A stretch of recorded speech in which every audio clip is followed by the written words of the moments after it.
مشاهدي ومتابعي قناة شوف الواقع تيفي، مرحبا بكم في هذا من مدينة تيفلت اللي كتجي ضواحي مدينة الرباط. معنا شابة جميلة في مقتبل العمر تعرضت لاعتداء وحشي من طرف أحد أخطر المجرمين هنا في هذه المدينة أو في هذا الإقليم، إقليم تيفلت. هذا الاعتداء اللي بسببه الاسم ديالك؟ فاطمة. تلقات عدة طعنات على مستوى الوجه واليد وأصبحت مصابة بعاهة مستديمة. هذا الاعتداء اللي جاء نتيجة أنها رفضت أنها تسير هذا المجرم في النزوات الحيوانية ديالو، كونه أنه عرفها أنها ما عندهاش الأسرة ديالها هنايا، هي كتخدم هنا كنادلة في أحد المقاهي وبغى يغتصبها، إلا أنها منين رفضات وقاومات تعرضت لاعتداء شنيع جدا نتج عليه ما سترونه على مستوى الوجه. هانتوما كتشوفوا هادشي غير زعما تخيط وداز عليه حوالي شحال 6 شهور دابا ولا 9 شهور. 9 شهور. وشوفوا الضرب كيفاش باقي في الوجه ديالها وفي اليد ديالها. هانتوما كتشوفوا. غادي تعاود لنا القصه ديالها من الاول وشنو واقع مع هذا المجرم دابا اللي كيتواجد هو بالسجن، ولكن باقي كيهددها من داخل اسوار سجن تيفلت. السلام عليكم اختي. السلام. عاودي لنا اختي شنو وقع لك بالضبط من النهار الاول؟ انا البنت اللي كنوقع لها المشكل كنطلق على جوج وليدات وكنخدم في قهوه. هاد السيد كان ديجا كيضربني كيف ما قلت في التصريح الاول، عندي به شكايات وعندي به محضر شهاده به مو اللي كان صورني فيه عريانه واغتصبني المهم كنتي قلتي لنا بان شي مره اختطفك ودخلك للدار وعراك كامله ياك؟ وراني كامله باش يعرفوا الناس. بقى تيصورني عريانه، ضربني ديك الليله، بدا كيخوي عليا الماحيه حتى طلع الصباح. ملي جات مو داتني مشات معايا مو عند البوليس وشهدات فيه، صمتوا لي تما كنحضرتش شهادات فيهم مو. من بعد ولا كيهددني بالتصاور. دوك التصاور اللي كنصور كنتي عريان؟ ولا تيقول لي تزوجي بيا ولا واحد التصاور، ما بغيتش، واخا دوك التصاور ما بغيتش. من بعد صافي بقى كيحلف عليا واخا تزوجي بيا باش نحيدو هذا الشيء. بقى تيحلف عليا. انا تحولت من داك الحي اللي كنت ساكنه حدا مشيت لحي اخر. ديك النهار في رمضان في الليل انا كنت خارجه في رمضان اللي فات. رمضان هذا اللي فات كنت خارجه في الليل وشدني حدا الباب. صافي ضربني هنايا، ضربني هنا، عاودني هنا، ضربني هنا، ضربني هنا، ضربني هنا، تقطعوا لي العصب في يديا. صافي بقى تيضرب حتى عييت ومشيت. من بعد هزتني الاسعاف، مشيت خيطت في الرباط. بدا هو كيصوني، باقي ما تعتقلش ديك الساعه، بقى كيصوني كيقول لك انا باقي ما كملتش داكشي اللي بديت، خاصني نكمل باش نقدم راسي. يعني مازال باغي يعتدي لك؟ هو كان قال لك باغي نقتل، انا ما باغيش. قال لك انا صافي لك غنهبط نمشي على القتيله. صافي بقى تيقلب عليا، هو ضربني 3 ما تعتقل حتى نهار الحد، كنهارب ليهم. ملي شحال خيطتي من غرزه في وجهك ملي مشيتي للسبيطار؟ جايه 70، راه مضروبه من هنا مدبوح من هنا حتى لهنا 70 غرزه. وهادي وهنا، وكانوا هاد الصغار هادو مشاو مع ماضات. وبعد هادي اللي في يديا والدوايات وداكشي. المهم هي ديك بقى قلتي لي تنظر نقص لك قبل ما نبداو التصوير. ما كنتيش كديري نظاره الشوف وليتي كديري نظاره الشوف؟ ما كندير نظاره الشوف، راه شواهد. ما كنتش كندير نظاره. الضربه هادي اللي نقصات ليا الشوف، الضربه كبيره. ما بقيتش كنشوف البعد. صافي دابا حاليا كيصوني عليا من الحبس، كيهددني من الحبس. قال لي دير لي الابراء، قول لهم ماشي هو السيد باقي ما تحكمش وما كيستدعونيش، ما كنحضرش انا معاه كاع. تيقول خاصك تخلصي 10,000 ريال ديال الصندوق باش يستدعوك، باش يستدعوني كضحيه، حيت في الاول تصنتوا ليا غير كشهيده، وانا 10,000 ريال ما عنديش. يعني مشيت سلفت عاد باش خلصتها. والمحامي اللي شاد انا يعني فابور، يعني قال لي غادي نتعامل معاك بلي انت في هذه الحاله. عندي جوج وليدات اللي واخا انا هكا مريضه راه كنخدم عليهم، يعني كندير اللي في جهدي باش نخدم عليهم حيت ما عندناش لقمه العيش. ويعني نظره المجتمع ولات خايبه ليا، كيشوفوني مضروبه تيقولك شمكار. دابا انت الخدمه ديالك هو انك كتخدمي نادله، يعني في القهوه. الناس ملي كيدخلوا للقهوه كيشوفوك كياخذوا داك النظره خايبه زعما تيشوفوا تيهرب ليا الزيف شويه اللور. ايام خوتي يزلق ليا على هذيك كيقولوا راه شمكاره، ولا كيشوفوا يدي انا مضروبه تيقولوا راه شمكاره، ولا كانت مع شي حد وضربها. يعني ما كيقولش راه تكرفس على واحد وضحيه ديال واحد. دابا انت من بعد ما تعدى عليك هذا السيد لانك رفضتي انك تسيري او تزوجي به او تبقاي كخليله ديالو كصاحبته يمارس عليك النزوات الحيوانيه ديالو، تعرضتي لهذا الاعتداء. هذا السيد شنو وقع له دابا؟ فين كاين؟ هو كاين في الحبس، ولكن قلتي لي باقي عنده تليفون، باقي كيتصل بك، باقي كيهددك. عاودي الناس باش يعرفوا شنو واقع لهذا السيد دابا. يعني راه باقي بحال عنده واحد 50% من الحريه ديالو. باقي كيصوني عليا. انا مصوره شديت التصاور صورتهم باش ندفعهم في الدوسي. كيصوني عليا وتيقول لك باغي الابراء، ماشي باغي التنازل. ما ديريش ليا تنازل، ديري ابراء. زعما سيري كتبي على المخزن وقولي لهم ماشي هو هذا اللي ضربني. كنت خايفه وما بقى تيهضر شي هضره ديالو، كنت خايفه وحطيت عليه الباطل وهادي. وديجا هو اصلا هذا عنده سوابق ومعدي له واحد البنت وحملات منه ولدات معاه بنيه. وهاد البنت هربات لكازا. وتعاقب على قبلها ولا لا؟ لا ما ديكلاراتش به. ما قدراتش ديكلاري؟ ما قدراتش حيت يعني هو الصعصاع ديال مدينه تيفل ماشي على الرجال، هو كيحقرها على البنات. ما تيدابش مع الدراري كاع، مع البنات تيحقرها على البنات. وديجا وحده اخرى في السعديه حتى هي واقع على المشكل بحال هكا، مصورها عريانه صافي. المهم بحال هكا تيهددني من الحبس. دابا مازال كيهددك من الحبس؟ هو كاين هنا في الحبس ديال تيفلت؟ لا كاين في العرجات. في العرجات. واخا دابا نتوما عندكم جلسات فايت حضرتي مع امام قضيه التحقيق؟ حضرتي معاه بشي جلسه؟ حضرت معاه جوج مرات في قضيه التحقيق. يعني كشاهده ماشي كضحيه. ودابا ملي ما استدعاونيش المده ديال 9 شهور هو كيدوز بلا بيا، كيدوز في الجلسات بلا بيك انت. ملي عند المحامي اللي مرتفع عليه انا. قلت لي راه ما كندوش مع السيد. قال لي بنتي خاصك تخلصي ديك 10,000.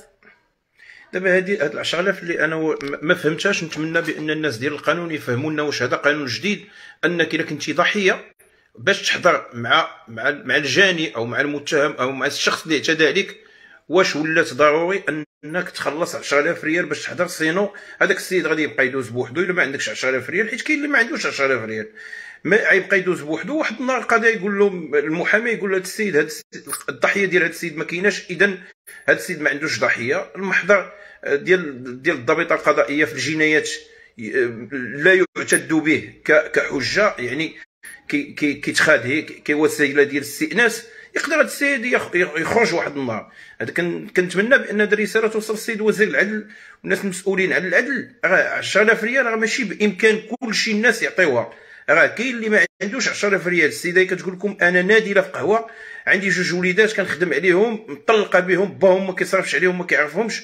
يلا كتصور داك 70 درهم 60 درهم في النهار، 50 درهم خصها تجي توكلها لوليداتها. يعني هاد 10,000 ريال ما فهمتش، انا ما عمرني سمعتها. انا كنت ضحيه في قضايا اخرين وكنعرف ناس كانوا ضحايا وكيدخل للمحكمه وكيستدعيوه وكيدلي بالاقوال ديالو امام القضاء الجليس وامام النيابه العامه وامام الساده قضاة التحقيق وكياخذ حقه. ما فهمتش واش هذا القانون مطبق غير هنا في مدينه تيفلت ولا على الصعيد الوطني. ونتمنى بان السيد وزير العدل يفهمنا كيفاش ان انا نكون مثلا ضحيه ولا ولدي ولا بنتي ولا ولدو ولا بنته ولا شي حد، وباش تمثل امام القضاء باش تدافع على راسك وتقول لهم هذا السيد ها كيفاش تعدى عليا، خاصك تكون عندك 10,000 ريال تخلصها للصندوق. واش منطقيه؟ واش بعدا قانونيه؟ كاينه هذه القضيه ولا كانت قانونيه؟ واش منطقيه؟ كنظن ماشي منطقيه. حتى الا كانت قانونيه راه ماشي منطقيه. السيده كتقول لك انا دابا مشيت تسلفت، يعني غدا يقدروا يقطعوا عليها الضوء ولا الماء لان غادي ترجع ديك الفلوس ما تخلصش الضوء ولا الماء ولا الكرا. تسلفت باش نخلص 10,000 ريال. هاد 10,000 ريال للصندوق باش يولي عندي الحق انني نوقف امام الجلسه، امام سيد قاضي التحقيق ولا امام قاضي ديال الحكم ونقول له سيدي هاد السيد ها كيفاش تعدى عليا. المهم نتمناو هاد الرساله توصل للسيد وزير العدل السي وهبي ويدخل على الخط ديال هادشي فهمونا الناس ديال القانون كيفاش انهم فكروا في هذه الفكره تبارك الله العبقريه وخلاو وجعلوا ان الضحيه خصو يخلص 10,000 ريال باش يمثل ويدافع على راسه. دابا اختي انت هذاك السيد كيهددك وكيطلب منك انك تعطيه ابراء ماشي حتى التنازل، يعني تمشي عند القاضي وتكذبي عليه تقول له شوف اسعد القاضي انا هذا السيد غير كذبت عليه حكا ضايخه البوليس داك المحضر اللي داو راه ماشي هو هذاك، تكذبي القضاء وتكذبي البوليس وتكذبي كلشي، سينو كيهددك كيقول لك غادي نخرج ننتقم منك.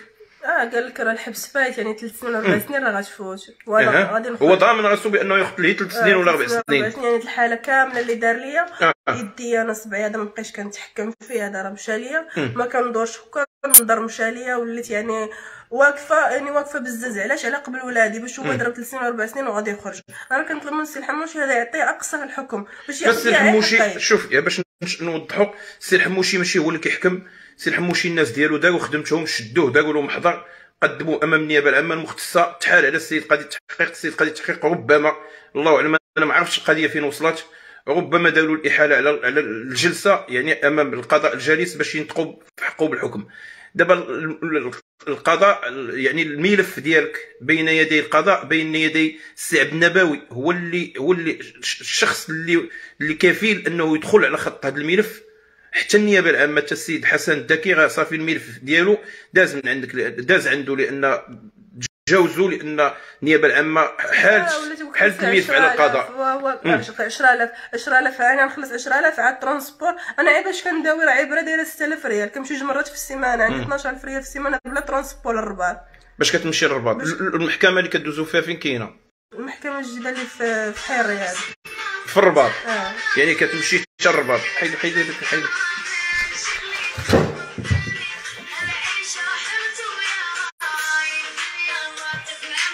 سيد فوق طلع الفوق. دابا اختي كنعتذروا من المشاهدين الكرام على هذا الانقطاع وهذا الصوت. انت قلتي كتمشي حتى للمحكمه الحياه رياض باش انا باقا عمرني مشيت لعدا، مشي لها اول مره. خاصك باش تمشي تنتقلي حتى الرباط الحياه رياض من غير داك 10000 ريال اللي سلفتي باش خلصتي. وهذا السيد باقي كيهددك، باقا تهديد كبير، وانت باقا مضروبه، باقي كتحسي بالالم لحد الساعه قلتي لي. ما خيطوش ليا لداخل، خيطوا ليا من برا باش نعاود هاد التخيطه. قال لي 4 المليون، باش يعاودوا لي التخيطه حيت لداخل ما تخيطتش انا كاع. هاد الضربه حيت كبيره بزاف، ما نقدرش ندور انا لهاد الجهه. قال لك بغيتي نعاودوك العمليه 4 المليون، باش يعاودوا لك الخياطه، باش يعاودوا لي على الخياطه، قال باش تخيطي من الداخل. اما قلتي الا بغيتي ديري عمليه تجميل باش تحيد لك هذاك الضرب من وجهك، بشحال طلبوا لك؟ الطبيب واحد طلب لي 15 وواحد اخر طلب لي 10. 15 مليون ديال السنتيم. غير هاد الجهه ماشي بوجهي كامل، غير هاد الجهه 15 مليون. 15 مليون ديال السنتيم طلبوها الوحده نادره كتصور 60 درهم في النهار. واللي دار هذه الفضيحه واللي دار هذه الجريمه باقي في الحبس، عنده هاتف نقال، ونتمناو هاد كلمه هاتف نقال وهاد التليفون اللي كيتصل به يوصل للمدير ديال السجن العرجات، يوصل للسيد تامك مدير المندوبيه الساميه او المندوبيه عفوا ديال السجون. راه واحد السجين عندكم من تيفلت معتدي على هاد السيده مخيطه 70 غرزه، راه عنده هاتف نقال في الغرفه ديالو كيتصل به وكيهدد السيده في العمل ديالها وفي الحياه اليوميه ديالها. نتمناو بان المفتشيه يدخلوا على الخط هذه ويقلبوا هذاك السجن هذاك الغرفه وياخذوا هذاك الهاتف النقال. ولا كيقول لي يعني كاع في حالة ما تحكمت مثلا ماشي حبس طويل يعني فات 10 سنين، راه كاين اللي غادي يجي ويحرفك العيشه انت دوك الولاد ودوك التصاور راه غيتلاحوا. حيت انا الكات ميموار اللي فات تصاوري عليا عند مو، انا التصاور خازناهم مو، يعني مو كتحمل المسؤوليه اللي تلاحوا دوك التصاور. انا اللي تلاحوا التصاور غنتابع مو، وديجا دايره بها شكايات. النهار اللي وقع لينا المشكل مع ولدها ضربني ولدها انا ملاوحه في السويسي، دارت بيا هي الشكايه للوكيل، وانا ناعسه في الفراش وجاو داوني البوليس من الدار وهزني من الفراش باش يتصنتوا لي، وانا ما كنهددها ما والو، انا ناعسه يعني مغيبه. كتقول لي وانا السيده كتهددني، راه قالت لي كيما دار لي ولدك غندير لك، وانا هادشي ما قلتوش وما عندي بيه حتى شي علاقه. هي بوحدها كتكذب عليا وكتقول هاد الهضره. دابا انت اختي من بعد ما سردنا الحكايه ديالك، شنو كطالبي من القضاء المغربي باش ياخذ لك حقك من هذا السيد؟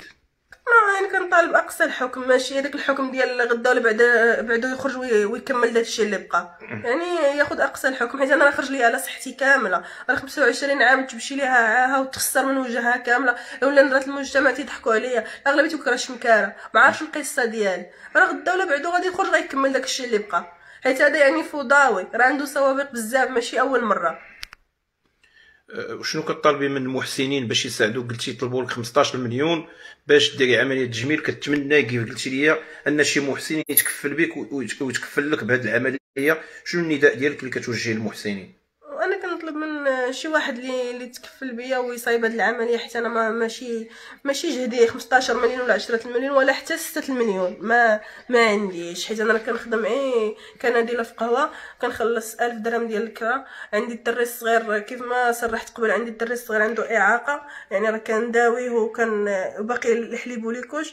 البنت كتقرا في الرود دابا حاليا، راه شادها ليا المربيه، كنخلص المربيه يوميا، يعني هاد 50 درهم ولا 60 درهم في النهار راه ما غادير ليا والو، يلاه مكافيه انا مع ماكلتي ومع كرايا ومع ولادي، يعني ما نقدرش ندير هاد العمليه. وكنطلب من شي واحد، يعني شي محسن اللي يعاونني هادشي اللي غنقول.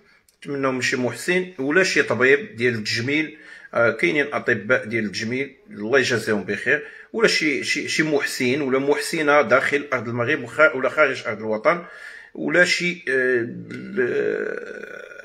طبيب جراح ديال التجميل انه يدخل على خط هاد الشابه اللي تعرضت لاعتداء وحشي، نقدروا نصنفوه بانه اعتداء همجي وحشي من طرف احد اخطر المجرمين باقليم تيفلت. شكرا مشاهدينا الكرام على طيب المتابعه. اللي يقدر يساعد هاد الشابه يساعدها، اللي ما قدرش غير يبارطاجي، او على الاقل يدعي معها بانها تاخذ حقها في مملكتنا الشريفه. دمتم في رعايه الله، السلام عليكم.